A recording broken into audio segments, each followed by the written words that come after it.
the suppression of the use of marijuana and of the forces lurking behind it are the most important jobs this department is now engaged in. In 1930, the records on marijuana in the Washington office of the Narcotics Division scarcely filled a small folder like this.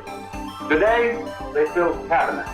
Welcome, ladies and gentlemen, Coloradians, and everyone that's smart enough to listen from the outside. It's one of the most amazing plants we've ever discovered. The pot party, the trippers, the grasshoppers, the hip ones, all gathered in secrecy and flying high as a kite. Welcome back, ladies and gentlemen. I told y'all I have a double-decker for y'all this week. That's right. We've got a twofer on the episodes.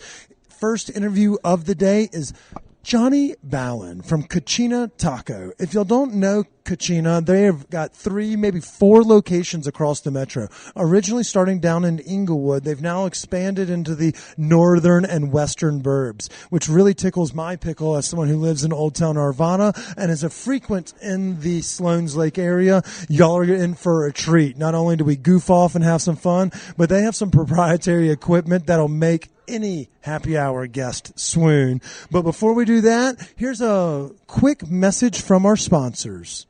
This episode is also presented by our friends over at Connect for Health Colorado. I said it wrong, but you're going to hear it a lot over the next couple months. Connect for Health Colorado is the open enrollment exchange program for those that maybe don't have health insurance from their office. Maybe they're a small business owner such as ourselves. Maybe they're a contractor or independent employee. They have something for everyone, and don't forget they can take care of your family as well.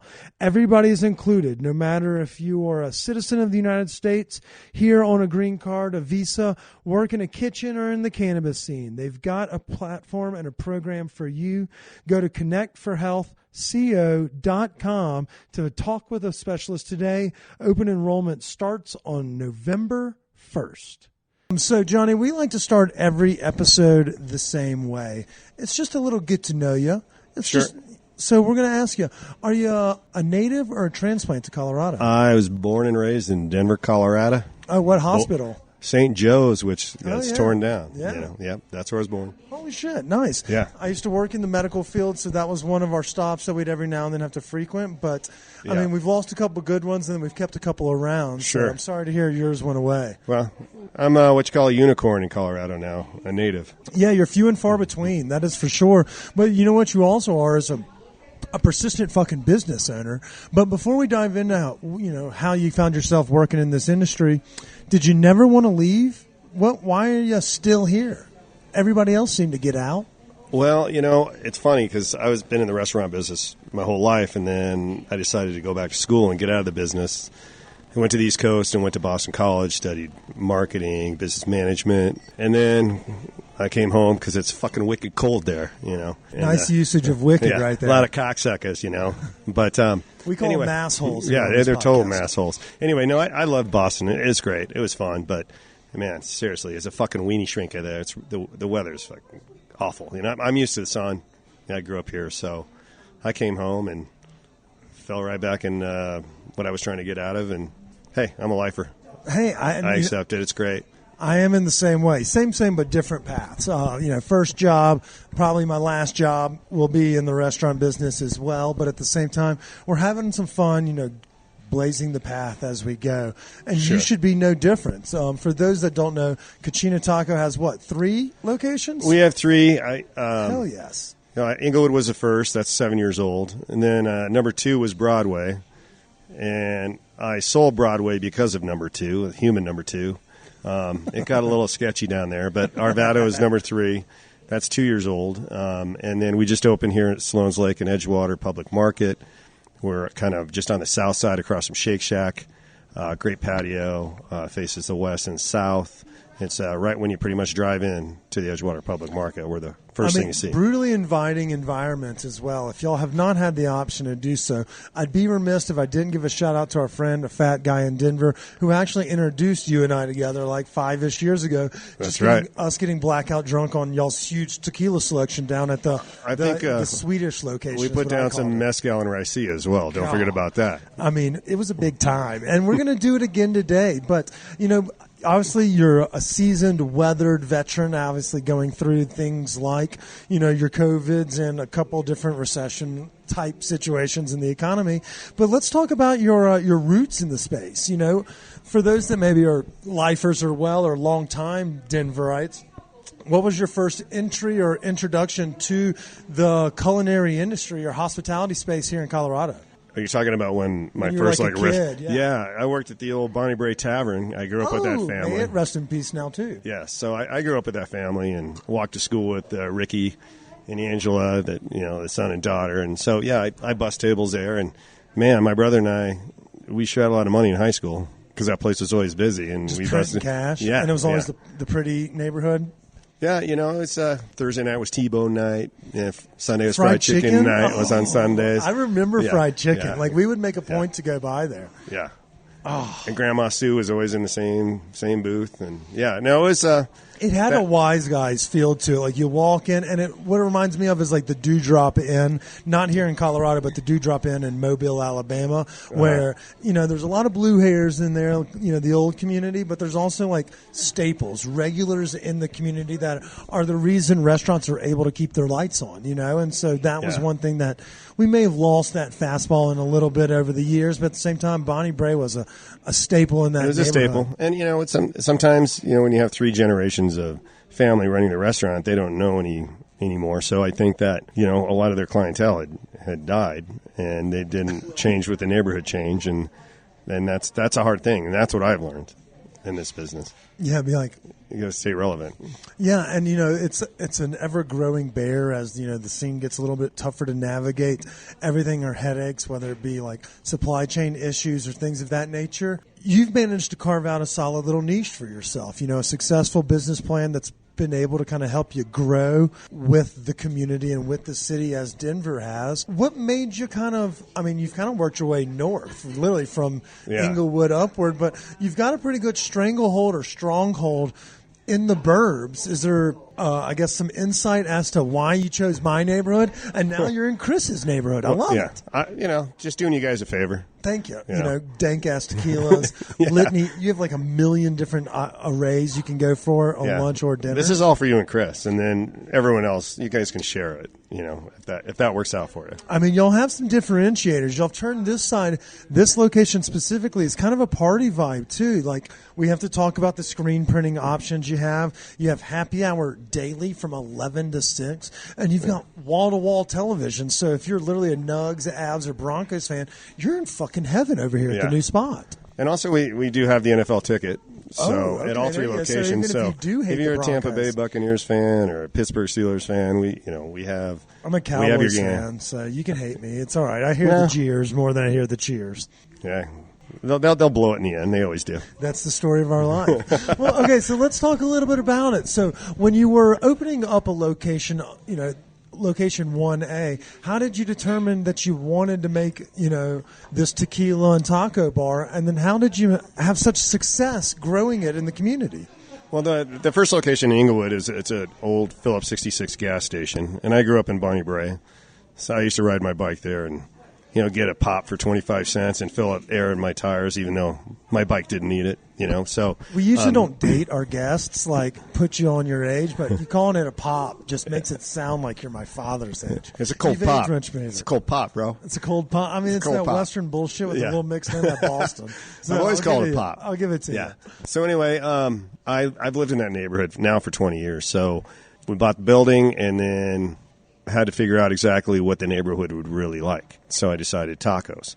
And also, I want to be able to feed vegetarians as well. We have our menu has a strong vegetarian presence as well. And if you try to take care of everybody, and there's no real bar just to hang out and watch a game or anything like that in my neighborhood. There really isn't. Like, obviously, I think Zomo may have one over on that side of Broadway in the Inglewood area, but in that area, you kind of have it tailored or a little niche carved out for you. Zomo has one TV. I was just there on Monday night. They're great friends of mine. Solid little ramen. Oh, my God. Their food is fantastic. If people don't know about Zomo, go to Zomo. Ramen? Is that what it is? Their ramen's on a cold night. It'll warm you right up. Well, so will this tequila. So, I mean, you kind of, like you mentioned, you wanted a place where someone could come watch a bar, but have an approachable menu that kind of tailors to everybody. Was it, we don't need catering orders like a Chick-fil-A group. Let's just get the doctors on the happy hour menu, you know? Like, get them over here because you've you've painted with a broad enough brush that, yeah, if you wanted brunch, you got that. But if at the 11 a.m. wave, but you have, high-end tequilas, you have the casual margaritas, and then you have, a litany of different snacks that you have on the menu. Yeah. How was it that you were able to kind of stay relevant in a neighborhood that's constantly changing? I think our price point is great, and that happy hour just draws them in. I mean, where do you get a $6 margarita? Yeah, no and a shit. $6 frozen drink anymore. I mean, you go to places, happy hour. Oh, cool, happy hour, $10 margarita. We're always used to kind of these cheaper prices and whatnot, but we're just able to do it, and we try to create a really cool vibe and offer value, and in return we get volume. It's kind of the 3 V's. That's a good way to look at it. And you may pick that up at Boston College, one of those private Northeasterner schools. Well, Boston College, I would add another V. It's for vagina. Or virgin. What's it called? But no, that's exactly right. If you can kind of create that value, then, that's exactly what folks are especially looking for, not only during the holidays, but, we talk about inflation and recession and things of that nature. People are pocket watching. So being able to create a consumer's experience without breaking the bank, I think is very high on the radar right now of like places folks are looking for. Yeah, and also y'all are making your own fucking tortillas in the back. So it's not like you're cutting corners and just buying, sackfuls that the restaurant supply.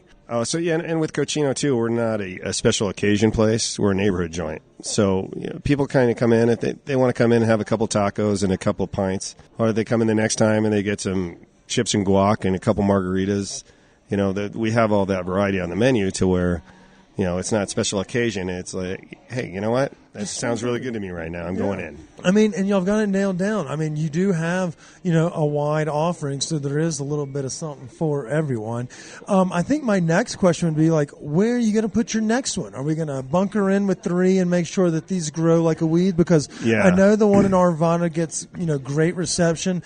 As an Old Town person myself, I see that we're starting to kind of grow. It was a little bit of an interesting dynamic. It was a neighborhood of fuzzy tacos for fucking ever. Yeah. And so now it's starting to kind of expand, and younger Sure. folks are moving out there, And- more apartment buildings and whatnot. And what I'm dealing with too is that fucking construction on Ralston Road. Oh my God! I mean, it's you live a there. bear. It's been going on for 3.5 years.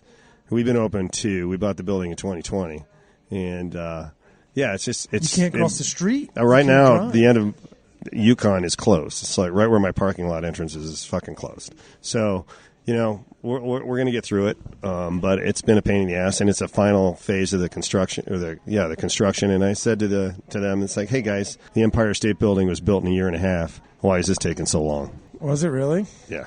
Well, to be fair, I think we've seen a lot of issues these days are plagued by just like having the workforce to be able to do it. But at the same time, our government, as most governments do, moves at a fucking snail's pace. Oh my God, we can't get shit done. Exactly. We're so close. Everyone avoids Ralston Road right now. I mean, you have to. And that obviously is a little bit of a flag for what, because y'all do want that, view traffic, that foot traffic. Y'all have a kick-ass patio right there on Ralston, but it's just not readily accessible. And when it's done, it's going to be great. They've got the new, exactly. But, they have a lot of new street lights. They've widened the sidewalks. They're putting parkways on Ralston. So it's going to be very walkable and bikeable for a lot of the residents there. So it's going to be great.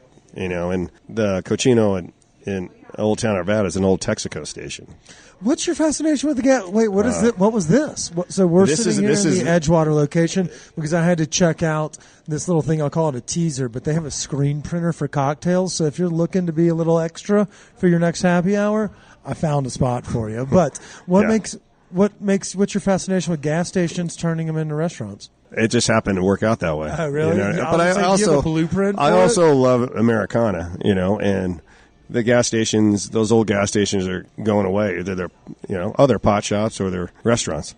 But that's the best part is like you've kind of found neighborhoods that are up and coming or those that are popping off, and so you've aligned yourself with the right demographics of active going out, you know? Sure. And then being right here down the strip from Edgewater Public Market and right across from the coveted Shake Shack, you found yourself in another hot little spot over here. Yeah. What are you trying to do over here? Because, I mean, I see that you have a litany of the tequilas, some with your own name on them, but the decor in here screams birthday party, party time, activities. I mean, you've already got your Christmas decor up, and we still got multiple weeks until game time. Well, you know, we're going to have some Christmas parties in here, so yeah, got to make it a little festive for the people that are coming in to have little Christmas parties and whatnot. I mean, I love it. And so was it a bitch getting this one open? I mean, having to build out? How was the process like? Well, everything got a hell of a lot more expensive. And still there's supply chain issues with certain equipment and whatnot. That's what everybody goes through. And yeah, everything, ever since the pandemic, I would say everything is about 38% harder to get done. It's kind of my number. And it's pretty close. No, I mean, that checks out because, I mean, we see these things like not only gas or like the cost of literal goods going up, but the supply chain, logistics, like everything has been a fucking nightmare for the last 3 years. So trying to build something from rubble is going to be a painstaking process. Yeah, and this was a restaurant prior. Okay, was it? What was before? It was R&R Barbecue, but we had to build a bar. There was not a bar in here. Okay. And the kitchen, this is a larger space than I'm used to, but yeah, I was hoping to commissary out of here for the other locations. Right now, we're still doing we're doing all the tortillas out of here. There's 2 hood systems, and yeah, it's baby steps. You know, this is a marathon, not a sprint. That's exactly right. And, I mean, you've got yourself a nice little head start with having a foundation built in the community where folks trust and know the brand and logo, but also you're in a poppin' spot. So for those that may be curious, like we said, right here as you turn into Edgewater Public Market, you'll see Cochino Taco right there. And you've added in some bells and whistles that may actually make this a little bit more fun for the average consumer or bar goer. And let's talk a little bit about what everyone may have saw on our social media, how it's made of, what is it, screen printing cocktails? Yeah, I bought this. It's basically a printer, and I can print on any cocktail that has foam or kind of a cream on top. I saw this machine. I was in Los Angeles. I just got my Croatian citizenship, and I went to a bar with my brother because he was out there with me too doing the same thing, and I ordered a Pisco Sour. And the bartender said, hey, for an extra $1, I can print anything on top of your cocktail you want. I'm like, no shit? He goes, no shit. So I gave him my business card. I'm like, see this pig head? Can you print this pig head? He's like, absolutely. So he made my Pisco Sour, came back to my table, sat on my table. I'm like, holy fuck. It's pretty neat. So I'm like, I think I need to get one of those. And having this printer, it uses red cabbage extract. Wait, so it just prints red cabbage extract onto the foam and lets it sit? Yeah, and you're drinking one with your face on it right now. Look, your ugly mug is still there. Look at that thing. I know. It looks beautiful. You look better on a cocktail, Kip. It's very distinct. It's very, visual. It's so detailed. We're going to show, you can see it done, and any guest can do this with their drinks. So if you're having a bachelorette party or if you're here for a birthday, you could have someone's face put on it when they walk in. Like, y'all, this drink has been sitting here for 20 minutes while we talk, and it's just sitting there propped up, chilling like a villain. I look clear as day. Yeah. While Johnny said some hurtful things about my face, everybody knows I'm much more attractive than he. And you can see that from our Instagram video as well. And it comes through beautifully. So it really is a great concept. How does someone go about handling that? Well, the great thing about the machine is, too, there's a QR code that the guests can take a picture of the QR code, get hooked into my machine, take any image off their phone, then do some editing to that image, and then send it to the machine. So they can do it from the patio, they can do it from the bar, they can do it from the dining room, they can do it from their car. Who cares, right? Then they tell their server, hey, I'm number 6 in the queue. Then they order their cocktail, the server tells the bartender, and they print their drink and bring it out to the table. It's a genius idea, and it's a great way to kind of make it, a little playful and fun, but it's a great concept. As y'all can see on the social media, we did the How It's Made video. You can watch it in real time. It's just a neat idea, and it's a nice little feather in the cap. Do you know what the number 1 print is? Wieners? People's dogs. Oh, okay. Yeah, that checks out. That's much more wholesome than whatever I said. But it starts out wholesome, then it gets a little dirty. I mean, yeah, you have 2 or 3 of these cocktails and things start kind of going. You're like, let's do it again. Let's do it with... I'll take a selfie in the bathroom. And then only I would get reported to HR. But at the same time, it's a great little premise, and it's just like a cherry on top, a little feather in the cap. When I first got it, I was looking at holidays, and Thanksgiving was coming up, and so I got this picture of this turkey, this big tom with his feathers, and so I printed it. I looked at it. I'm like, oh, boy. It just looked like a big nutsack. It was so detailed. It looked like a scrotum. So we didn't do that one for Thanksgiving. Smart. That's very smart. But like with Christmas coming up, if you're looking for a place to have your Christmas party here, you could easily company logos. You could put Cousin Eddie on that thing. It's crisp and clean. Shitter's full, Clark. Shitter's full. Exactly. Well, yeah. So if y'all are looking for a good time, Cochino Tacos, 3 locations across the metro: Inglewood, Arvada, Wheat Ridge / Edgewater, whatever you fucking call this little area. Sloan's Lake. Sure. Yeah, just watch Sloan's. Yeah, I don't know. It's right there. It's right there. It's a great location. I have no doubt that y'all will be piping from now until well through the holidays and beyond.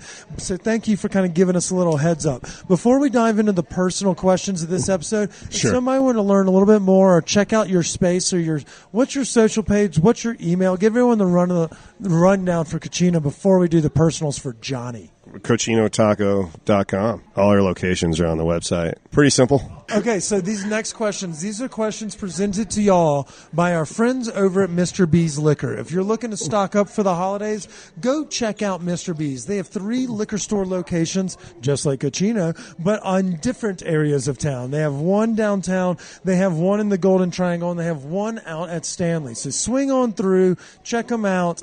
They'll get you stocked and ready to rock for the holidays. All right, Johnny, 2 questions for you. The first question is called the Stoned Appetit Question of the Week.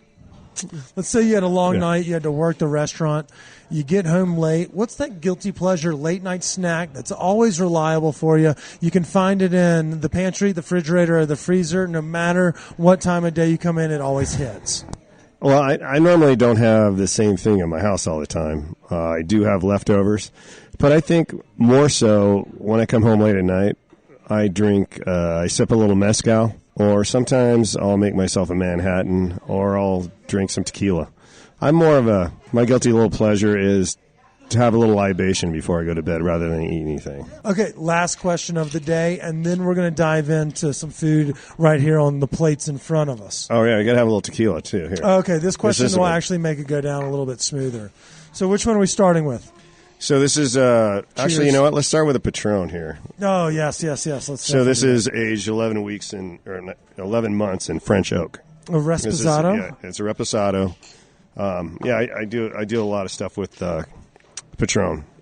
It's got a quality little bite to it. Nothing too terribly crazy. You know, we've kind of started to befriend a couple businesses down in the tequila areas of western Mexico, and we're trying to make a trip coordinate for down there next spring or summer. So if so, I may pick your brain because you have a private collection sitting over there. I'm pretty well connected down there, and I speak Spanish, so I'm working on Portuguese. Shout out to 14 Days Straight. I'll go with you. There we go. Yeah, Portuguese, another romance language. If you had to have sex with any cartoon character that's not Jessica Rabbit, who would it be and why? Don't say something weird like I got to think about this one. No, I think I would go with Daphne from Scooby-Doo. Oh, that's actually a really good one. Yeah. We don't get nearly enough. And Daphne and Velma, I give both. They both can get it. The ladies have some princes that they always recommend from Disney that they grew up with. And gentlemen usually navigate towards Jessica Rabbit, but because of the accentuated features. But every now and then we get those wild cards. I like that answer. She's wholesome. Really pretty girl. Fuck yeah, she solves crimes, bro. You got a great answer. And, we have Shaggy-style tacos. The Mystery Machine, that thing's full. It smells like weed. It's like Spicoli. Oh, yeah. Your Spicoli van and Fast Times at Ridgemont High. I love Jeff Spicoli. I was him many a time. Something happened to him, man. Yeah. Those were really great questions. I like those answers. Holy crap. I don't know. I think we may have gotten one Daphne. Wow. But I don't even think. I can't remember how long ago it's been. Like that one threw me off. Well done. Good call. I appreciate it. Yeah. Oh, here's to say that you're not a stoner while you're sitting here talking about the Mystery Machine. That's right. Zoinks! Zoinks! So All right, here- so what's your question of the day? This tequila is our double barrel aged Herradura. Okay. So this is almost a year old. So it's almost añejo, aged in whiskey barrels. So this is going to take on some whiskey qualities. If I blinded this, Is that why the color has that a little darker it leaches hue? off, yeah, and it's been in 2 different barrels as well. If I blinded this, I would fail and say this is a whiskey.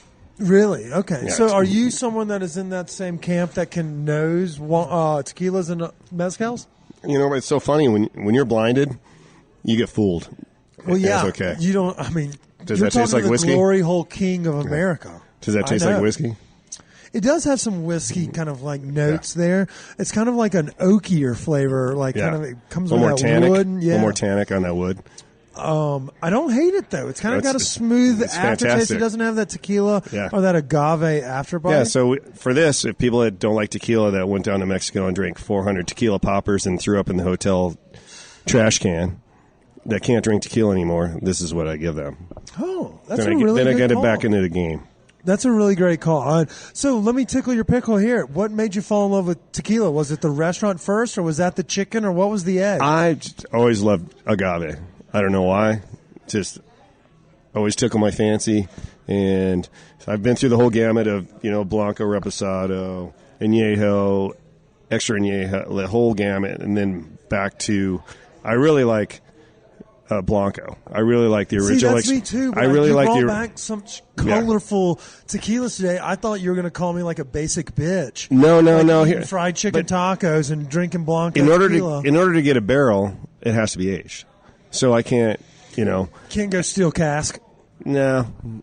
The closest I have is a Joven, which Casanova used to make, and now I have Suerte makes a Joven for me, and my buddy Justin at Star Bar. We share that barrel, and we also share a Código, which is aged in Cabernet barrels out of California, the Rosado. But a Joven is aged 6 weeks in French oak, and that's it.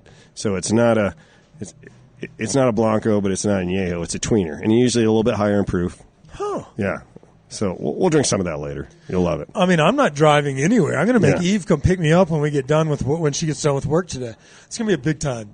Yeah. But I think the coolest thing about this whole location or this whole spot is not only that your staff seems to really enjoy working here, everyone seems to always have a smile on your face. You're literally churning out fresh tortillas on the fucking fly, and you can also churn out cocktails with my face on it, which is not an actual like selling point for everybody else, but they can get their own faces on Absolutely. it or their partner's faces on it. You can get a "Will you marry me?" or a "Happy anniversary." No matter what it is, y'all have made a really fun dining experience over here at Thank the you. Cochino Edgewater. So I want to give you your flowers, so to speak. Bravo, brother. Y'all have got a hell of an operation going on over here. I can't thank you enough for taking time out of the day, letting us come in and goof off, print drinks with our faces on it, all of the fun stuff. I can't tell you how much I appreciate it. Yeah. And I know our listeners and our followers will appreciate the fun gimmicks and the great food y'all have going on over here. So if you're listening and looking for something to do for your next date night,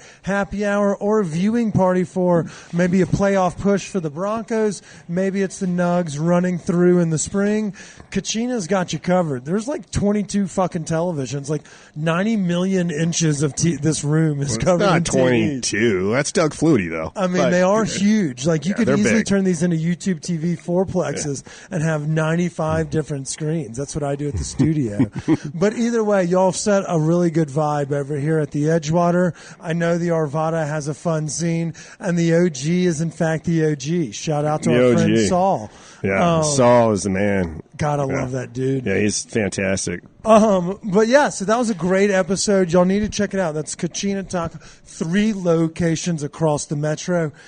Inglewood, Arvada, and now in Edgewater. Congratulations, Johnny, on pro moves being made, navigating the pitfalls of owning a restaurant in Colorado through the pandemic. That should be a award in and of itself. But if you've only been rewarded in wonderful tequila, then, my man, you're like Michael fucking Phelps over here. You've got Yes. a litany of them. Speaking of awards, congrats on your award, the Westworth. Oh, stop it. Come on, Stop quit it. being so. Oh, come Eve on. cut this out as well. We don't fluff Kip's tires. Oh, Kip does yeah. enough of his own. Yeah, he is a But- fluffer. Yes, That is Yeah. a fact. Johnny, thank you so much for joining us for this episode. Thank you for showing me around the location. Hey, let's go eat some food. Let's go party. Let's go Come eat some on. goddamn fucking food. Until next episode, y'all stay high, stay hungry.